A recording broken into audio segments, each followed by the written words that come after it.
I think this gaggle of turkeys is going rogue. They are all over the South Hill and they're getting kind of aggressive, but always a delight to see. I believe this is near Cannon Hill Park.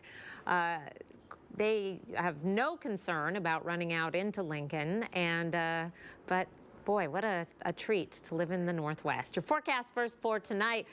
Partly cloudy, 14 degrees for an overnight low. Northeast winds at 5 to 10 miles per hour. For tomorrow, a high temperature of 30. Sunny and cold with that northeast breeze at 5 to 10 miles per hour. Just a breeze, not the high winds that we have been experiencing. 32, our high temperature today. That's as warm as it's going to get for the next couple of days and does represent a warm up from the past 2 days after a morning low of 14, obviously well below average, but not quite record levels. 2 below is our record for today. 27 currently in Spokane with light winds. Right now it's 25 degrees in Coeur d'Alene with northeast winds at 10. Winter weather advisory in effect for the LC Valley, Camas Prairie, the Blue Mountains. 1 to 3 inches of snow possible around Lewiston and Clarkston, with more snow to the south on the Camas Prairie. That could be getting up close to 6 inches with up to a foot in the mountains. On our Doppler radar, it is just going right along the Washington-Oregon border there and is not going to make any progress to the north. This moisture overriding the cold air that is pushing down from the Arctic. Most of that snow staying well to the south and will continue to do so. We'll just see a few clouds passing through tonight. Otherwise, this cold air dominates. That moisture will be making its way to the south and east. We're going to reinforcing push of cold, dry air, seeing our temperatures drop back down into the 20s for highs and some very cold nights that will continue through the weekend. We are going to keep the sunshine, however. Snow to the south. That warmer temperature for Moscow and Pullman indicates the clouds that are going to be in place and the possibility of some snow around Moscow and Pullman through tomorrow morning, but the accumulation should be to the south. Sunny and cold tomorrow around Spokane and Coeur d'Alene. That will also be the case in the northeast mountains and North Idaho. Temperatures in the 20s and 30s. 28 tomorrow in Libby, 30 tomorrow in Moscow and Pullman, and 34 degrees in Lewiston.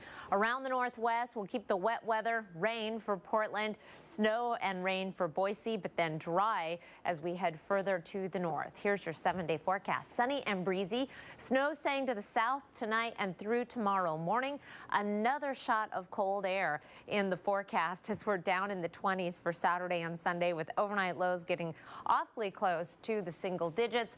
Warmer weather apparently next week, although I did adjust those temperatures down. Remember, there was a 40 in there yesterday, yes, and it just looks like this cold is here to stay. Well, with this cold weather, it is time to get those coats for kids. Here are the distribution centers in Coeur d'Alene: the Harding Family Center at 411 North 15th Street in Deer Park. Greenhouse Community Center is no longer giving out coats. However, you can go to Medical Lake at the Community Outreach at 211 North Lavier Street, I believe that is, in Spokane. The East Central Community Center as well as the Northeast Community Center are giving out coats. The West Central Community Center already gave out a whole bunch, so they are done. Remember, to get a coat, you need to have an ID, and the child must be present. And you'll be buying a whole bunch more coats, won't you?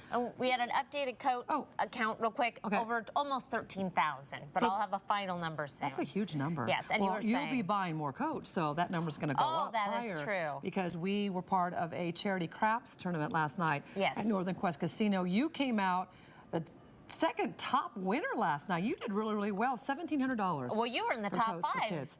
$800 for Juvenile Diabetes Research Foundation, which it was good. It was a win-win situation for everyone. You played very well, and that has become something near and dear to your heart, as we'll find out as the days go by. Yes, at the end of the month, I have a special report, Everyday Heroes. This very, very special kid I'm going to show you.